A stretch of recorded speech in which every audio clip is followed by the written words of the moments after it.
Okay. 大家好. All right, so this is the second episode of the lecture series. And I think, I personally had a lot of fun, just talking about this stuff. I can talk all day about this stuff.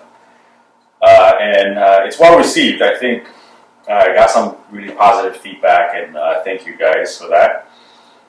So this week, we're going to talk about the concept of 练与用. Okay.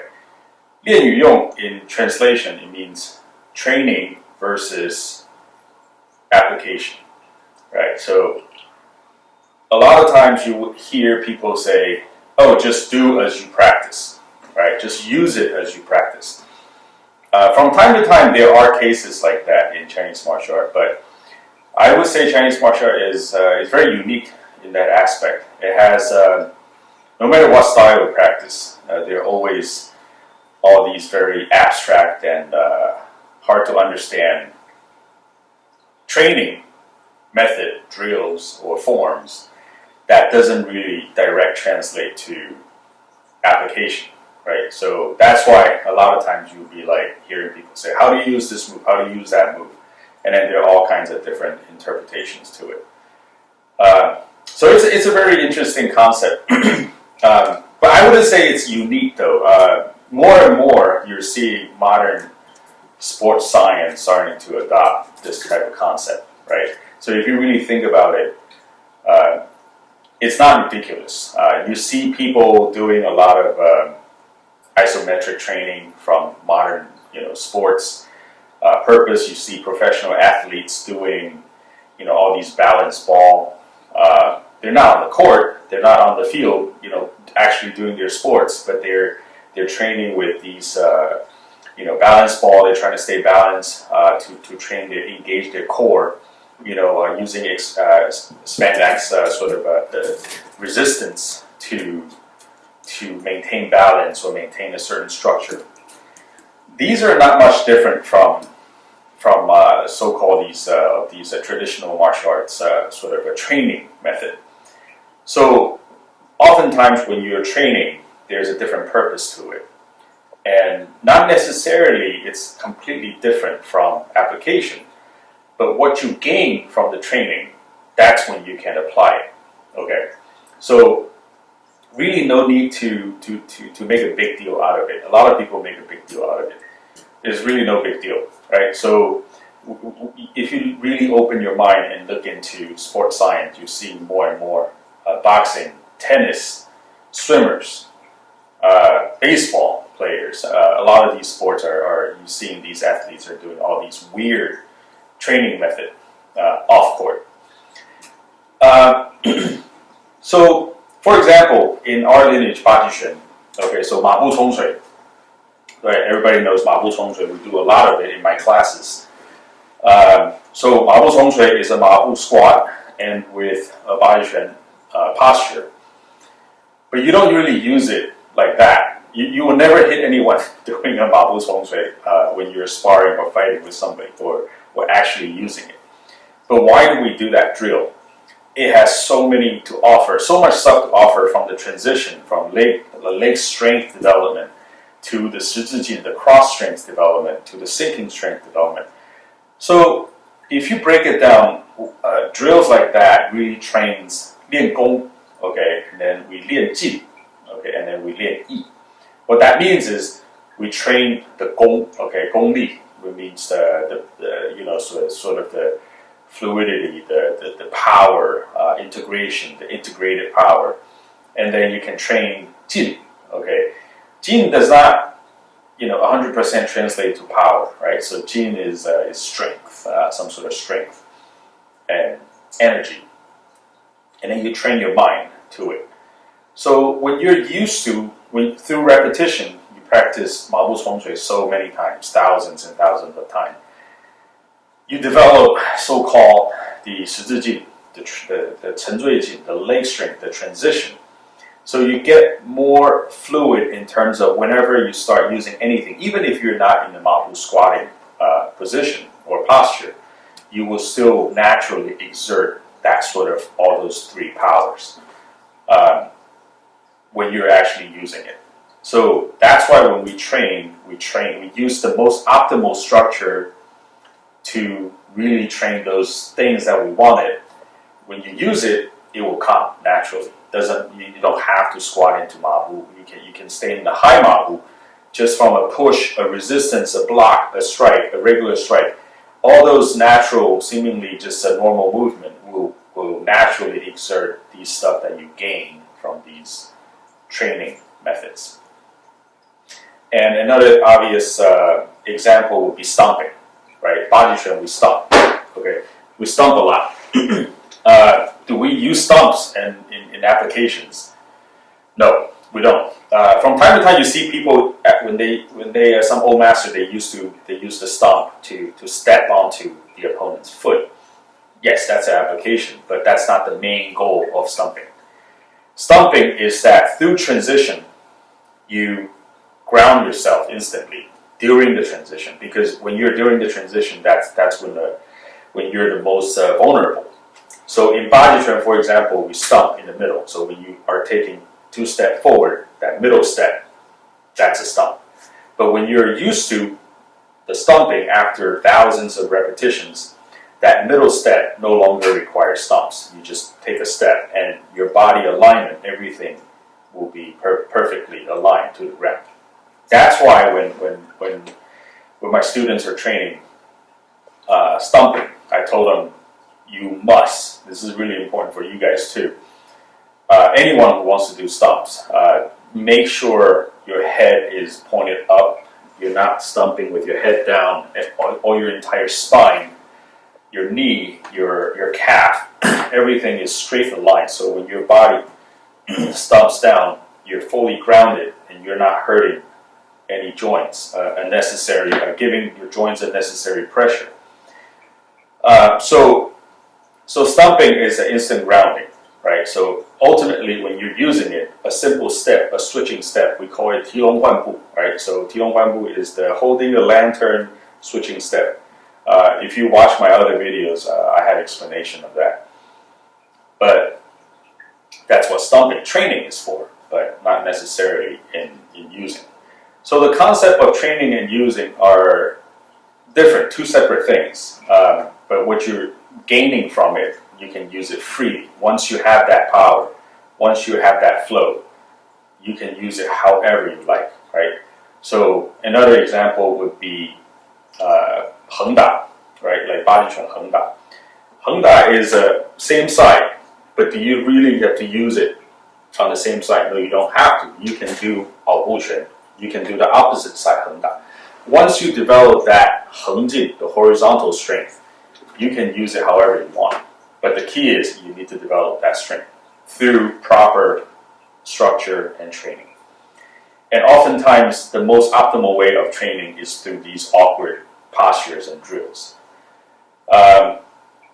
Mabu, another example is mabu, right? 桩, okay, we say stance, the frame. People stand in the horse stance, or even 小八级. When we train 小八级, we basically stay on each movement for 8 breaths, holds. So at the minimum count, those holds takes about 45 seconds, right? To go through, a normal person to go through 8 cycles of breaths. Some people go longer, some people go a little shorter. But throughout the entire form, every posture you hold about 45 minutes. The entire form can take up to half an hour to finish, or longer. Why? Why do we do that? It like someone can say, it gives no benefit to fighting. It gives no benefit to using, to utilization of it. That is completely wrong. The training method of holding long period of time holds for each posture is that your muscle gets so tired that you stop relying on your muscles. So when your muscles are so tired that your body will automatically self-adjust, like really micro adjustments on your structure. So Chinese martial art is all about structure. So your structure alignment, your body will cheat itself. Your body gets so tired it's going to want to cheat. By cheating, you're going to self-align. Your spine is going to be more aligned. Your neck's going to be straight. Because if your posture is like this, your neck's going to get tired. So naturally, your body is going to adjust yourself. Okay, so without even knowing it. So through these sort of long hold practice, or in the park, you see people practice 打成拳. They just hold this posture for hours. You think they're static, but internally they're making constant adjustments, and eventually their body will get used to self-adjust into these so-called the perfect structure. So which means you use the least amount of muscle strength to hold the most optimal, most stable structure.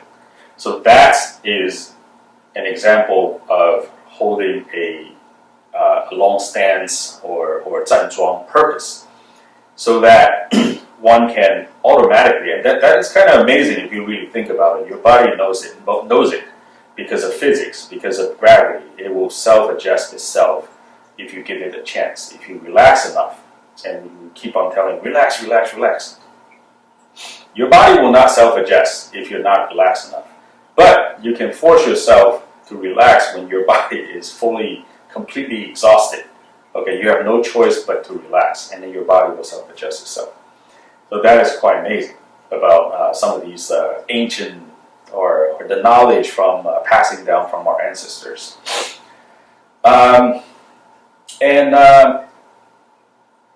Applications can be, like I said, it can be free to use once you apply it. Once you have these optimal structures, you can use it freely. And in terms of, let's say, some other style, such as Pigua, right? So those of you who have trained Pigua, you see this sort of like a big scoop, okay, big scooping. And my students, I would ask them to use their waist, fully do their waist. What do you need this for? What do you need this for? This is something we see a lot in across multiple styles, is that when you're training, we tend to use the larger movement to activate a certain part of the body to deliver the full body integration, right? So if we tell you from day one, okay, so when you do Cao, for example, you're going to do this, right? This is a Cao, a scoop. But why do we train it like this? If I tell you day one, you're just going to use your hand to scoop. You're not going to integrate any other part of your body. But through training with these larger movements, you're forced to activate your waist, activate your shoulder, you turn your spine. And when you're so used to that, then I tell you, okay, how do you use it? When you use it, you do it small, all right, with a small scoop. And from there, from that point on, you already have everything you need from the larger range of motion training. You have the song, you have the touch, you have the scoop, you have the full body integrated power. So that's another example of why we train a certain way, and when we use it, it's the other way. It's because we want to gain things from the training, and then we can use those things that we gain, not as shallow as if we do it like this as a motion, we must use it like this in the applications. Okay. However, there are styles such as wrestling. Wrestling in Chinese martial art are very tight. They're through thousands of years. They're deeply. It's just passed around between people, different tribes of people, and people learn from each other, and then people adopt and evolve. All right, so mix with their own styles.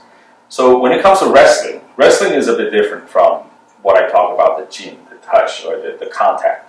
All right, some people use this Cao as a leg grab. All right, so as a leg grab. When it comes to wrestling, most of the time is what you see is what you get. All right, so there is that little bit of distinction there. So certain styles, certain fighting styles, may require more of the do as you practice, right? So that is a true statement when it comes to certain styles. But yeah, so just something to think about. But there is a different categories. You really dissect it and pinpoint and make that analyzation. You will see there's certain styles that are a little bit more physical. They're a bit more muscle-driven, power-driven. Then those movements tends to be, however you train, that should be it. And something that's a little bit more refined, sophisticated, full body integration, typically what you train is what's inside, what happens inside. And then when you use it, you also use those, whatever that happens inside in the application. All right. Yeah, so that is the concept of 练与用. Okay, so when we train, sometimes it would be different, but keep in mind that you are training with a different purpose, and what you're gaining from it is something that's inside, more sophisticated. So if you have that mindset, you would better understand moves or dissect forms. And sometimes when you're training a form, it's easier for you to figure out what is this movement, how do you use this movement. Okay, so sometimes it's not so literal. And it becomes a lot of fun to really figure out how to use a certain move. Okay? All right, nice chat. I'll talk to you guys next week.